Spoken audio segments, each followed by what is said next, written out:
Hi అండి, welcome to Pallavi old city. ఈరోజు recipe పిల్లలందరికీ ఎంతో ఇష్టంగా తినే పొటాటో చిప్స్ మన ఇంట్లోనే ఎలా తయారు చేసుకుందామో చూద్దాము. బయట మార్కెట్లో దొరికే విధంగానే ఇంట్లో కూడా రెడీ అవుతుంది. కాకపోతే కొంచెం ఈజీ ట్రిక్ ట్రై చేయాలి.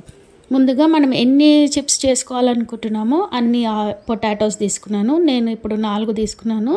వీటికి ఎలాంటి పొటాటో బర్డ్స్ లేకుండా చూసుకోవాలి, మొలకలు ఎత్తకుండా.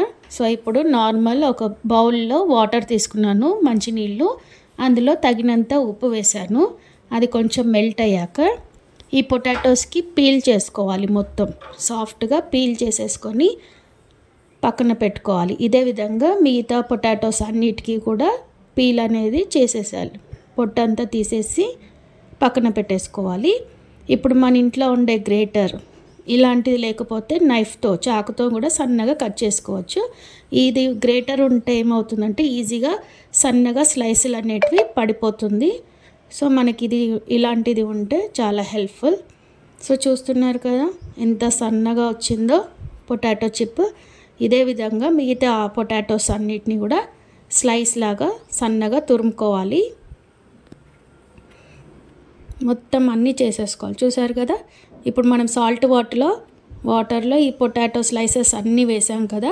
ఇది జస్ట్ ఒక చుట్టూ తిప్పాక వీటిని ఫ్రై చేసుకోవాలి. ఇప్పుడు స్టవ్ పైన కడాయి పెట్టేసి కొంచెమే ఆయిల్ వేసానండి. వీటికి ఎక్కువ ఆయిల్ అవసరం లేదు. ఒకటేసారి ఎక్కువగా చేసేసుకుందాం అనుకుంటే ఆయిల్ ఎక్కువ వేసుకోండి, లేకపోతే కొంచెమే వేసి ఫ్రై చేసుకోండి. నేనైతే కొంచెమే వేసాను, కొంచెంగా ఫ్రై చేస్తున్నాను. సో ఇప్పుడు ఈ పొటాటోస్ అన్నిటినీ ఇలా ఒకటి నాప్కిన్లో విడివిడిగా వేయండి. ఎందుకంటే మనం హాట్ ఆయిల్లో డైరెక్ట్ వాటర్లో నుండి తీసివేస్తే ఆయిల్ చిల్లుతుంది అన్నమాట.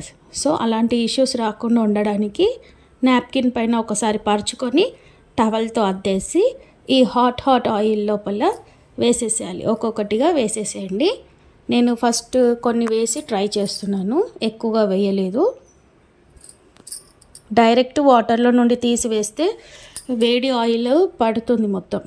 సో అలా కాకుండా ఉండడానికి జస్ట్ ఒక టచ్అప్ లాగా నాప్కిన్లో వేసి టచ్ చేసి ఫ్రై చేసుకోవడమే. వీటిని కొంచెం కదపాలి, అలానే వేసి వదిలేయద్దు. ఒక 2 సెకండ్స్ తర్వాత కలుపుకోవాలి. కొంచెం స్లైట్ కలర్ చేంజ్ కాగానే మీకే తెలుస్తుంది అవి క్రిస్పీ అయినాయి లేదనేది. సో కొంచెం కలర్ మారగానే ఒక ప్లేట్లోకి తీసేసుకోవడమే. ఇవి మనం సన్నగా స్లైస్ చేసి హాట్ ఆయిల్లో వేసి ఫ్రై చేస్తున్నాం కాబట్టి ఇవి ఈజీగా క్రిస్పీగానే వచ్చేస్తాయి, సాఫ్ట్ అనేటివి రావు. ఇదే విధంగా సెకండ్ ట్రిప్ కూడా నేను వేస్తున్నాను. నాప్కిన్లో వేసేసి కొంచెం టచ్అప్ చేసేసి స్లైట్గా 1 పీసు వేసేస్తూనే ఉన్నాను. ఆయిల్ మాత్రం వేడిగానే ఉండాలి. మీడియం కానీ స్లో కానీ పెట్టొద్దు. అలా పెడితే సాఫ్ట్గా వస్తాయి. వేడి నూనెలను వేస్తేనే క్రిస్పీగా వస్తాయి.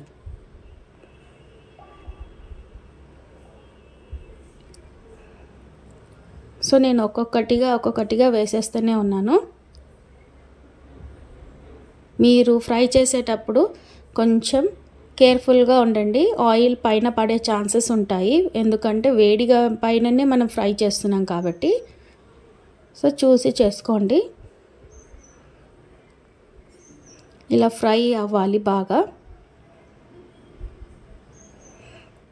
ఇవి కూడా కొంచెం కలర్ రాగానే తీసేసి ప్లేట్లోకి తీసుకోవడమే.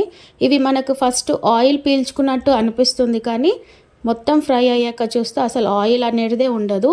ఎందుకంటే ఇవి సన్నగా స్లైసెస్ చేస్తాం కదా, ఆయిల్ అనేది ఎక్కువగా అబ్జర్వ్ అనేది చెయ్యదు. మనం వేసిన ఆయిల్ ఎంత ఉందో అంతనే ఉంటుంది రిమైనింగ్. చిప్స్కి ఎలాంటి ఆయిల్ ఉండదు. సో పిల్లలు తినడానికి కూడా ఈజీగా ఉంటుంది. టెన్షన్ పడాల్సిన అవసరం ఏమీ లేదు ఆయిల్ ఫుడ్ పెడుతున్నాం అనేసి. సో ఇలాగే అన్నీ చేసేసుకోవాలి. చూసారు కదా ఇన్ని రెడీ అయ్యాయో 4 ఆలుగడ్డలతోని. సో ఇప్పుడు నేను వీటికి టచ్అప్ కోసం కొంచెం ఉప్పు, కారం, ట్యాంగీ ఫ్లేవర్ కోసం ఆమ్చూర్ వేసి ఇవి మొత్తం కలిపేస్తున్నాను.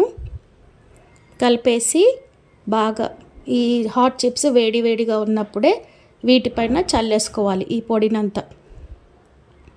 ఉట్టి కారం ఉప్పు వేసే బదులు కొంచెం పుల్లగా ఉంటే కూడా చాలా బాగుంటుంది ఈ చిప్స్కి. సో నేను ఆమ్చూర్ పౌడర్ని వేసాను, మరీ ఎక్కువ కూడా కాదు, కొద్దిగానే వేసి బాగా టాస్ చేసుకోవాలి. అలా కాకపోతే చేతితోని కలిపేసుకోండి. ఒక్కటి విరిచి చూపిస్తున్నాను ఎంత స్టిఫ్గా ఉందో. సో ఇదే విధంగా మీరు కూడా నచ్చితే ఇంట్లో ట్రై చేసి మీ పిల్లలకి పెట్టండి. Thanks for watching Pallavi old city.